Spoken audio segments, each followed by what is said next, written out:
The lighting fixture characteristics. So control gear or the driver can be integral or non-integral. So nowadays majorly LED drivers are integral.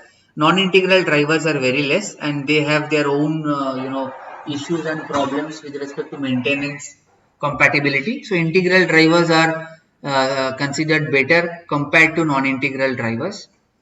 Enclosed or non-enclosed fixture, so whether it's enclosed or non-enclosed. The IP rating, very important point. The ingress protection, because if you are installing a fixture outdoor, we have to look for the ingress of water also because of rain and pollution, dirt as well. Now when it is in a closed environment indoors, the IP rating has to be selected definitely different, not considering the outdoor conditions. So the IP rating plays a pivotal role as well while selecting the lighting fixture design. The fourth important part which I would emphasize to all electrical engineers is hazardous area classification. So the zone, gas group and temperature class, these three parameters are very essential to know before selecting a light fixture which is flame proof or which is built for hazardous area classification.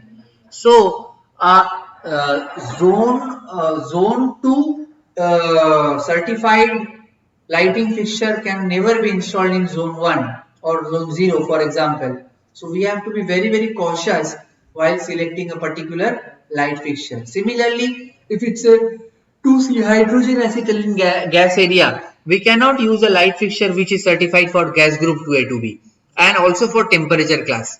So we have to be very cautious that one mistake can bring a catastrophic failure or accident in the entire plant if our hazard flame proof equipment selection is not proper. So hazardous area classification is very important with respect to the safety of the plant. And number of entries, yes. So basically if you are going for a loop in loop out lighting fixture without introduction of additional JB, then we have to look for the dual entry light fixtures whether they are inbuilt or not. So that is also an important point that needs to be checked out. Now ingress protection IP table, so very important. So IP is defined by two parameters. It is mentioned in this way: IP, let's say if I mention here X and Y. So the first alphabet or the first number represents protection against dust, and the second alphabet or number here Y would represent the protection against liquid particles. So first 0 would be no protection in both the cases. So for 1 it would be protection against ingress of large solid foreign bodies. So IP1, so it would be for dust for large solid bodies. So IP11 would be large solid body, and for water it will be protection against drops. So for 2 it would be protection against ingress of medium sized solid foreign bodies. For 2 it would be protection against drops of liquid falling at an angle up to 15 degree from vertical.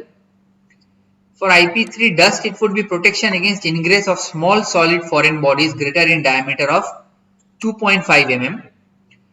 For IP3 for liquid, it would be protection against rain falling at an angle up to 60 degree from the vertical. IP4 for dust, it would be protection against ingress of small solid foreign bodies greater than 1 mm diameter. And IP4 for liquid, it would be protection against splashing. Liquid splashed from any direction shall have no harmful effect. So IP5 would be protection against ingress of dust in any amount sufficient to interfere with satisfactory operation of the enclosed equipment. IP5 for water would be, or liquid would be, protection against water projected from nozzle from any direction. IP6 would be complete protection against ingress of dust. IP6 for water would be protection against powerful water jets. IP7, which we only have for liquid, is protection against temporary immersion in water. So if you immerse that particular equipment which is certified for, let's say, IPX7, so it can be immersed in water. And IP8, if it is there, X8, protection against indefinite immersion of water tests to be agreed between supplier and customer. Now this ingress protection is also a test that has to be performed by manufacturer as part of their type testing. So in IEC, the IEC number is IEC 60529, which clearly mentions that what are the requirements for the ingress protection for solid as well as and liquids, as we have mentioned here, right? IEC 60529. So through that we can go for this. Now if I mention, just for the sake of example, I have a rating of IP65. So what would that indicate?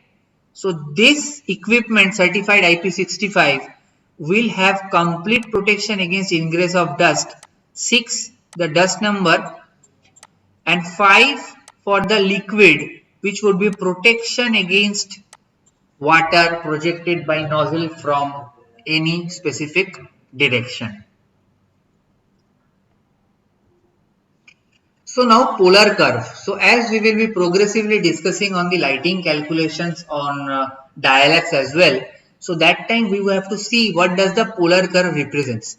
So the polar curve basically represents the lighting plane or the throw of the lighting which is coming out from the light fixture. So if you see this is the particular light fixture which is here, the center point, and there is an axis which is a two planes are there. The first is a 0 to 180 degree plane and second is a 90 to 270 degree plane.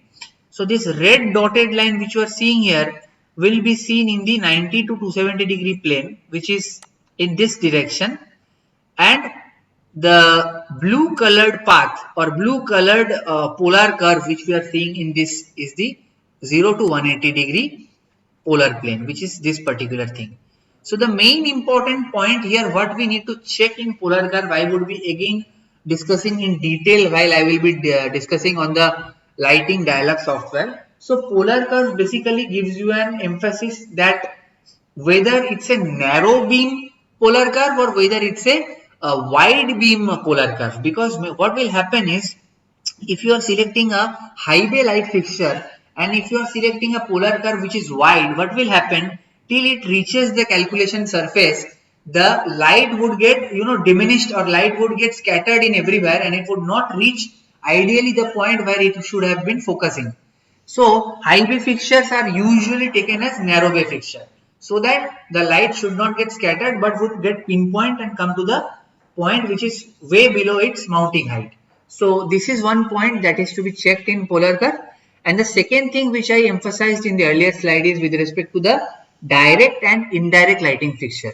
So if there is a integral glass used for indirect lighting fixture, so in that case the polar curve orientation gets a little bit changed, which we will be seeing in the dial-X lighting design calculation period.